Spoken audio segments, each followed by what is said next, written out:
Pressured by the Spanish authorities as well as by his family and friends to leave the country and avoid further persecution, Rizal left Manila for Hong Kong.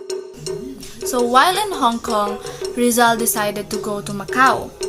Rizal visited the theater, casino, cathedral, and churches, botanical garden, and he also saw the famous Grotto of the Camoens. And on February 20, 1888, Rizal returned to Hong Kong.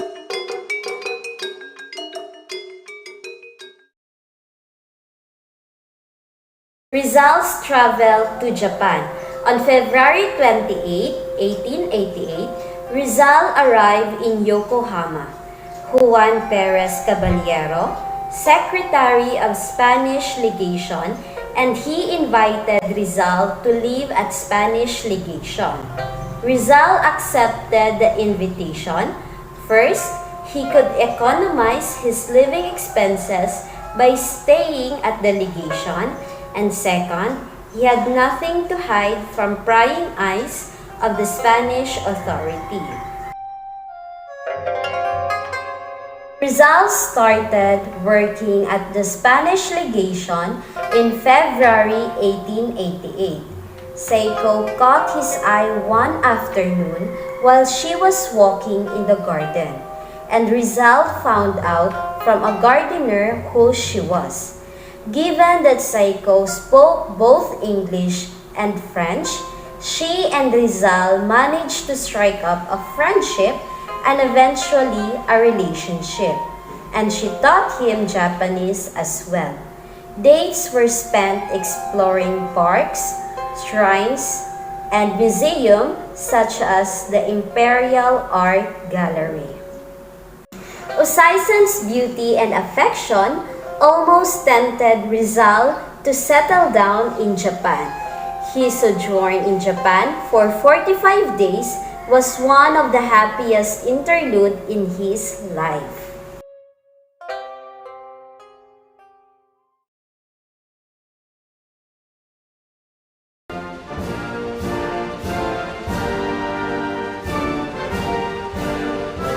Rizal boarded the English vessel Belgique on April 18, 1888. He reached San Francisco on April 28, 1888. Dubbed America as a motherland for the poor who wish to work. Rizal also described America as a great country, but it has many defects too. They do not have real civil liberty. When he was asked by Jose Alejandro and his impression of the country, he stated, "America is the land par excellence of freedom, but only for the whites." They experienced discrimination in America upon arrival, for they weren't allowed to disembark. Chinese passengers were even quarantined much longer on board. Rizal arrived in New York on May 13, 1888. He called New York the Big Town. Rizal has a positive and negative impression about America. The positive: first, America is a land of great opportunity, especially for immigrants. Second, it has huge farms and factories. The third, it has natural beauty. And the last one, it has a high standard of living. While in the negative, Rizal complained about racial prejudice of the Americans, which is inconsistent with its principles of liberty, freedom, and democracy. First, colored man cannot marry a white man. Second, or the last one, there were hatred against the Chinese. America is the land for excellence of freedom, but only for whites.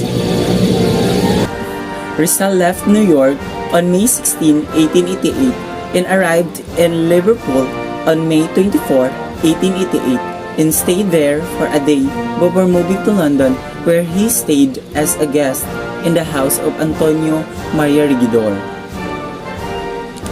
1880 to 1890, he shuttled between London and Paris, where he wrote ethnographic and history-related studies as well as political articles.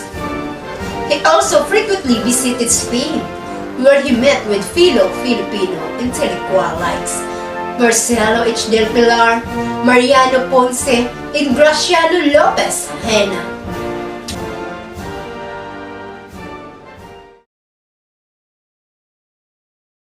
He read and annotated the Morgas Sucesos de las Islas Filipinas and rare historical works in the Philippines.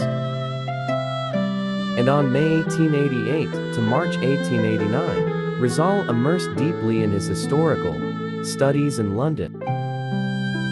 And in 1889, he published his annotated edition of Morgas Sucesos de las Islas Filipinas. During this time, Rizal had a romantic interlude with Gertrude Beckett. She fell in love with Rizal. Rizal, being a man of normal emotions, found joy in Gertrude's company. He called her Getty, and she called Rizal petty. He could not marry Getty for he had a mission to fulfill in life, and decided to go away so that Getty may forget him.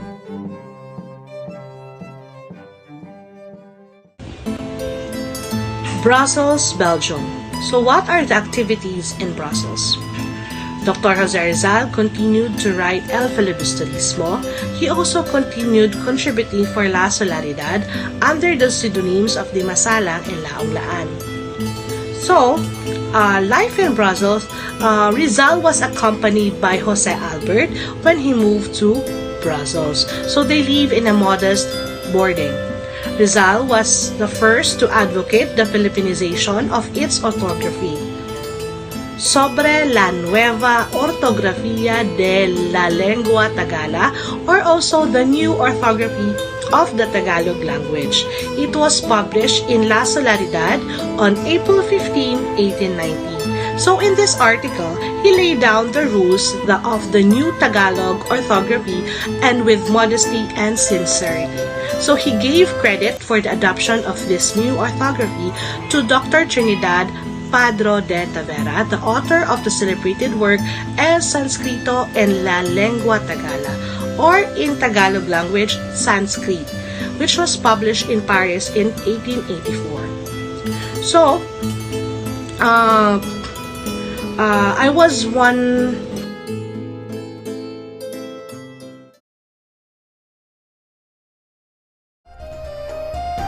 Madrid, Spain. The misadventures in Madrid. First, he sought the help of the Filipino colony. He called on Senior Fabe, ministers of colonists, in order to protest the injustice committed by the General Valeriano Wheeler and the Dominicans against the Calamba Fox, but nothing came out. And second, Jose Panganiban, his friend, died in Barcelona, and Rizal deeply mourned. And third, he challenged Antonio Luna and Wenceslao in a duel. Fourth, and fidelity of Leonor Rivera. He received letter from Leonor announcing her coming marriage to an Englishman and asking his forgiveness. And fifth, rivalry of Rizal and Del Pilar supremacy. Election of the responsible who will direct the affair of the Filipino community.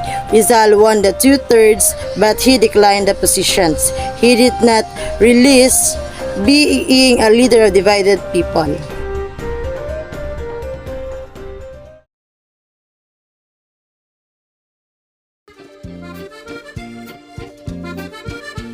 On March 29, 1891, Rizal finished writing the manuscript of El Filibusterismo, which he started on writing in Calamba, 1887. On March 30, 1891, he went to Paris and stayed at the home of Valentin Ventura. And on April 1891, from Paris, he went back to Brussels. He retired from the propaganda movement and stopped writing for La Solidaridad.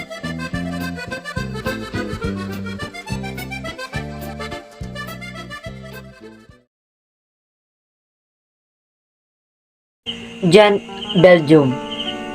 El Filibusterismo. Ventura, savior of El Fili. Rizal, a similar calamity that he experienced in Berlin. When everything seems lost, help came from Valentin Ventura in Paris. With his financial aid, the printing of El Fili was resumed. September 18, 1891, the El Fili came of the press. He sent copies to Basa and Secto Lopez.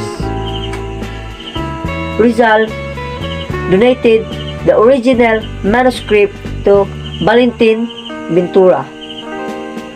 El Fili was dedicated to Gomborza.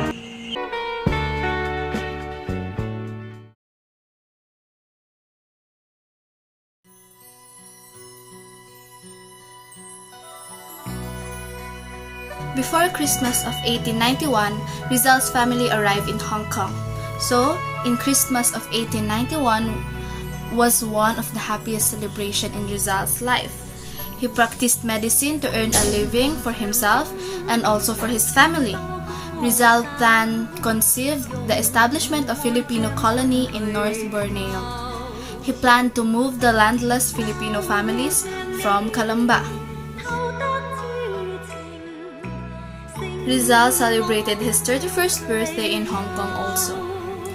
So in June 21, 1892, he penned a letter in Hong Kong for Governor-General Despujol. In this letter, he informed the Governor-General of his coming to Manila and placed himself under the protection of the Spanish government. Rizal and Lucia left Hong Kong to Manila. They carried safe conduct issued by the Spanish Consul General in Hong Kong. Same day, a secret case was filed in Manila against Rizal for anti-religious and anti-patriotic agitation.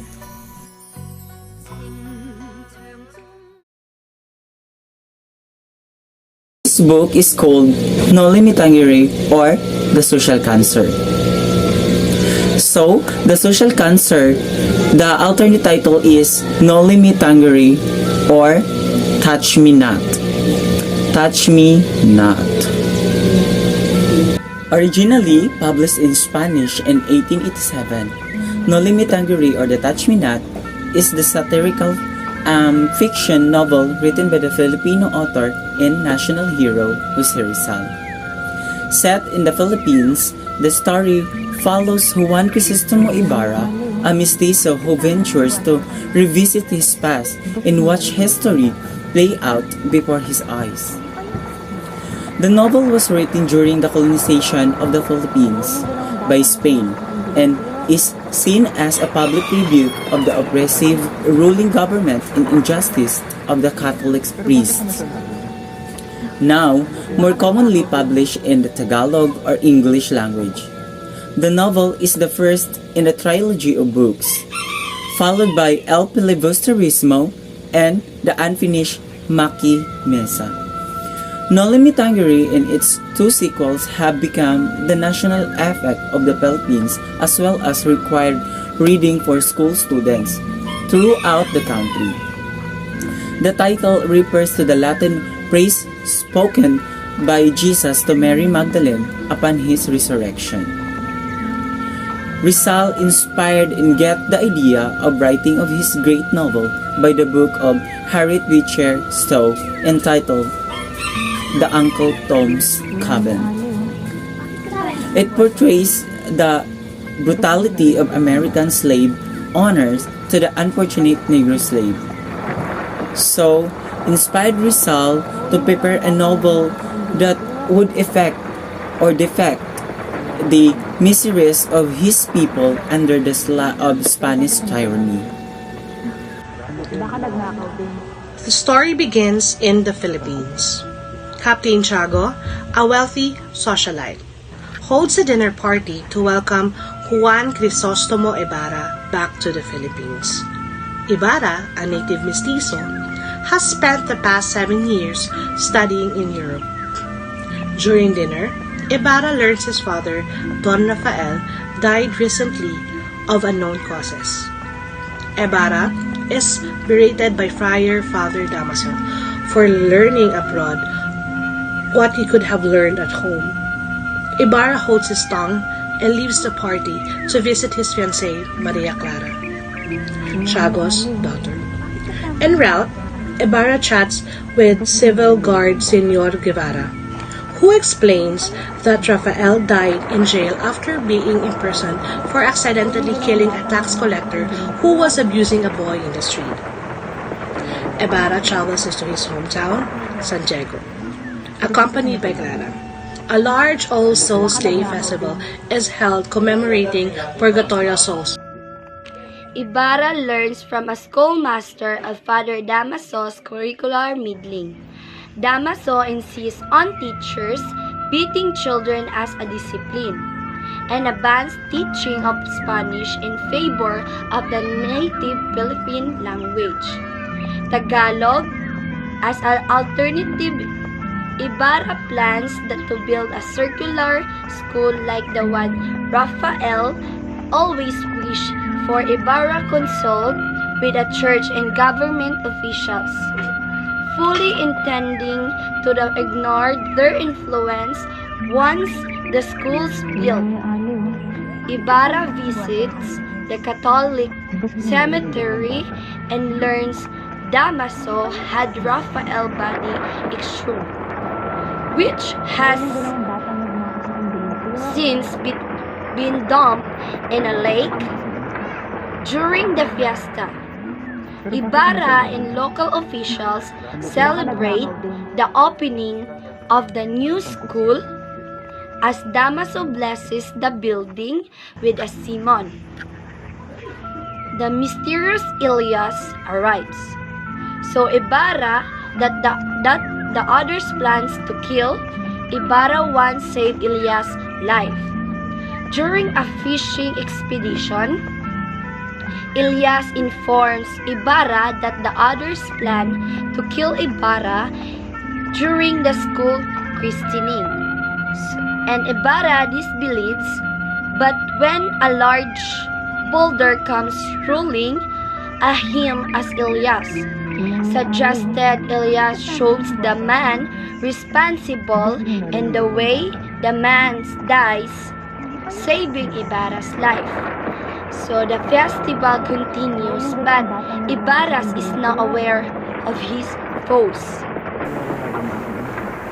At the dinner celebration held by Ibarra that night, Damaso arrives uninvited and begins insulting the new school, spouting racial insults to Filipinos as Indios, and besmirches Rafael's death. The latter remark prompts Ibarra to attack Damaso, raise a knife to him, and tell everyone that Damaso exhumed Rafael's corpse. Ibarra nearly kills Damaso, but Clara stops the blade before it stabs him. Afterwards, Ibarra is excommunicated. Tiago cancels the wedding of Ibarra and Clara and betroths his daughter to the Spaniards' liniers. The Captain Generals visit San Diego from Spain and is begged to punish Ibarra. Since the general supports Ibarra's school's project, he refuses punishment and leaves the excommunication. Father Salve hires Lucas, brother of the deceased man, who meant to kill Ibarra with the boulder, to frame Ibarra. Salve is in love with Clara and orchestrates an attack on the military barracks that he blames on Ibarra. Salve intends to take credit for saving the town from the attack he secretly started. Following the siege, Ibarra is arrested as blank. He is jailed and found guilty based on a vague letter he wrote to Clara. Elias returns and boats Ibarra out of prison and they escape on boat. Before fleeing town, Ibarra climbs onto Clara's patio and bids adieu. Clara explained that she was blackmailed into releasing the letter, which led to Ibarra's imprisonment. A man told Clara that her real father is Damaso, not Tiago. Clara relinquished the letter in order to keep this secret from Tiago. And to honor her deceased mother, Clara expressed deep regret for her betrayed and reinforced her undying love for Ibarra.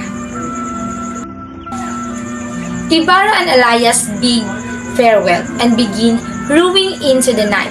As they travel, they debate the merits of revolution and whether a change within this system is better than outright overthrowing it. During their discussion, the men are attacked by another boat. As a distraction, Elias decides to leave off the boat while Ibarra continues rowing. Elias tells Ibarra to meet him on Christmas Eve in San Diego, where Ibarra's grandfather is buried with his family fortune. Elias dived into the water and chased by the boat until the attackers spot blood in the water, assume Elias dead. In San Diego, Clara tells Damaso she cannot marry Linares because she's not in love with him. Clara cites a newspaper falsely claiming Ibarra's death as the reason she no longer wishes to live, and joins a convent as a result. On Christmas Eve, Elias appears in the wood to meet Ibarra, who never shows up. Elias wounded and tells the young Basilio that he is about to die. Elias asks Basilio to burn his corpse along with Basilio's mother, Sisa, on a pyre. As Elias looks up to the sky, dying, he utters, "I die without seeing dawn's light shining on my country. You, who will see it, welcome it for me. Don't forget those who fell during the night time. Ibarra's fate remains a mystery." In the novel's dedication, Rizal explains that there was once a type of cancer so terrible that the sufferer could not bear to be touched, and the disease was thus called Noli Me Tangere, or "Do Not Touch Me." He believed that his homeland was similarly afflicted. The novel offers both a panoramic view of every level of society in the Philippines of the time and droll satire. Its description of the cruelty of Spanish rule was a catalyst from the movement for independence in the country. It later came to be regarded as a classic of Philippine literature, though it is more frequently read in English or Tagalog translation than its original Spanish.